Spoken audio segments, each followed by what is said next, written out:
C'est pourquoi je profite de cette occasion pour vous rappeler une chose. Tout musulman qui fête la fête de Noël, ici au Mali, il commet le shirk. Tout musulman qui fête la fête de la Saint-Sylvestre, Rapsusana, Bonana, 31 décembre au 1er janvier, il commet le shirk. Parce que vous ne connaissez pas l'origine de ces fêtes. Pourquoi ne pas promouvoir vos fêtes? Vous savez, est-ce que vous connaissez l'origine de cette fête?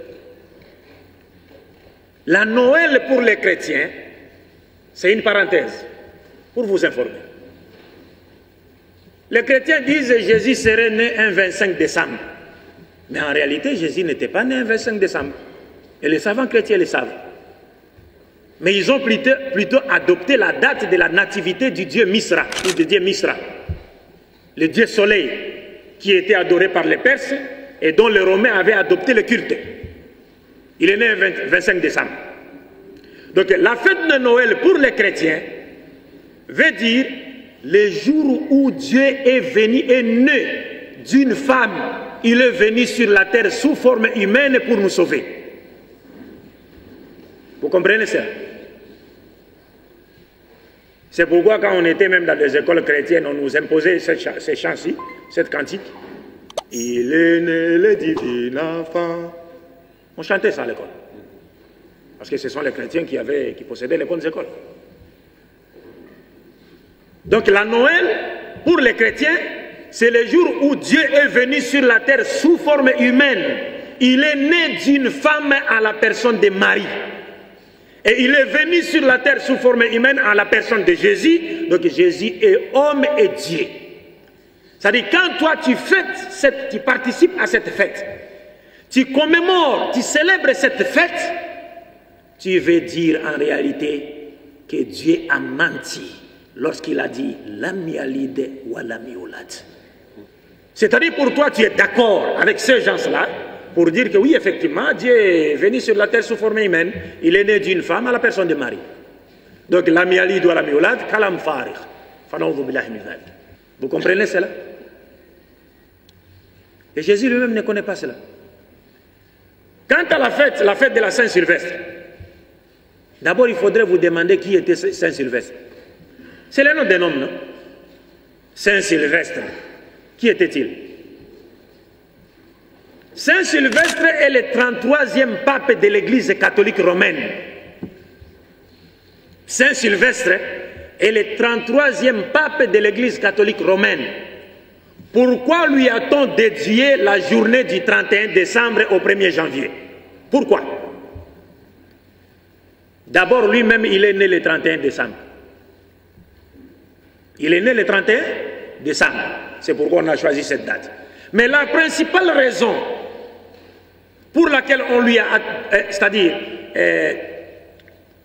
attribué cette journée, c'est que le pape Saint-Sylvestre est celui qui avait pesé de tout son poids pour que la divinité de Jésus-Christ soit imposée au monde au concile de Nicée en l'an 325 de notre ère.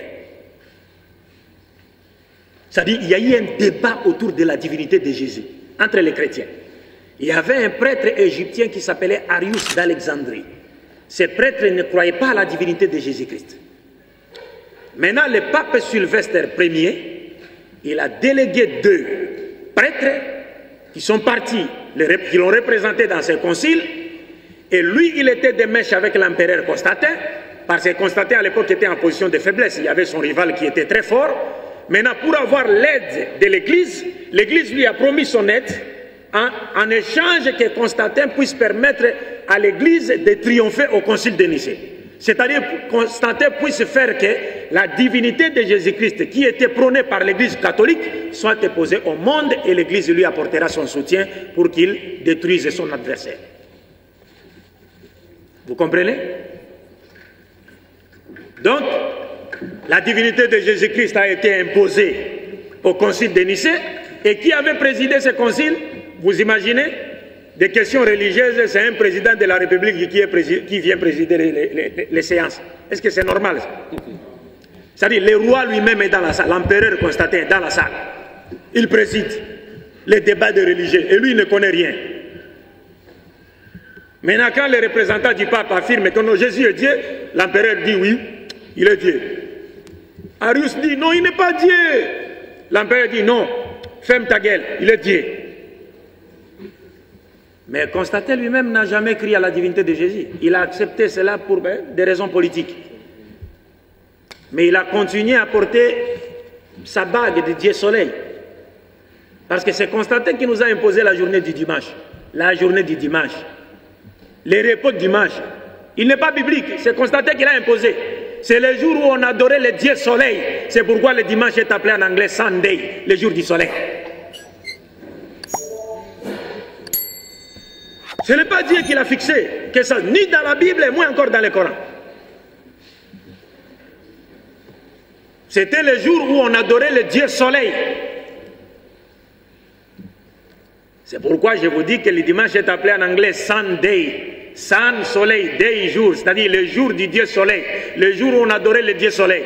L'empereur Constantin a imposé ce jour comme étant un jour de repos pour tout le monde, que vous le vouliez ou pas. Et l'Église chrétienne a perpétué cette coutume-là, qui n'est pas biblique. Tous les jours de semaine que vous voyez là, sont des jours de divinité païenne. Tous les jours, tous les noms de tous les jours de la semaine sont des noms de divinités païennes. Lundi, c'est le nom de la déesse Lune. Mardi, c'est le nom du dieu de la guerre, Mars. Mercredi, c'est le nom du dieu Mercure. Jeudi, c'est le nom du grand dieu dans la mythologie gréco-romaine qu'on appelle Zeus ou Jupiter. Vendredi, c'est le nom de la déesse Vénus. Samedi, c'est le nom du dieu Saturne. Et le dimanche, Dominos, c'est le jour du dieu Soleil. Il n'y a pas un seul nom qui est venu de Dieu. Ce sont des shirks qu'on impose au monde. Alors, bref, donc quiconque célèbre ou participe à la fête de la Saint-Sylvestre veut en réalité dire que lui est d'accord avec Saint-Sylvestre pour dire que Jésus-Christ est Dieu.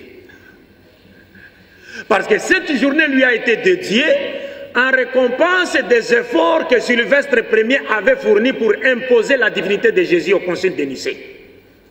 C'est pourquoi cette journée lui a été dédiée. Donc il y a un musulman qui participe à cela. Donc c'est comme s'il dit, je suis d'accord avec Saint-Sylvestre que Jésus-Christ est Dieu. Quand tu fêtes la Noël, tu veux en réalité dire, je suis d'accord que Dieu était effectivement venu sur la terre sous forme humaine. Il est né d'une femme à la personne de Marie. Tu as contredit le Coran.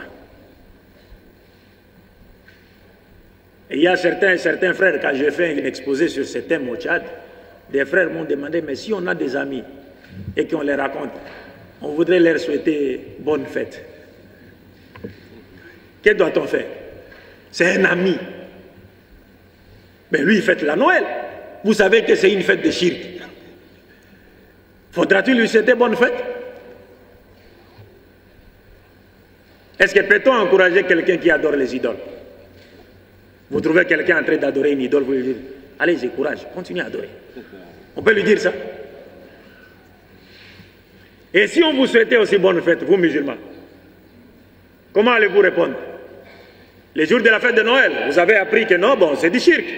Mais vous rencontrez un ami, oui, il n'était pas là. Il vous dit, bonne fête mon frère. Vous allez dire quoi? Merci, merci mon frère. C'est ça? Il y aura la réponse, Inch'Allah.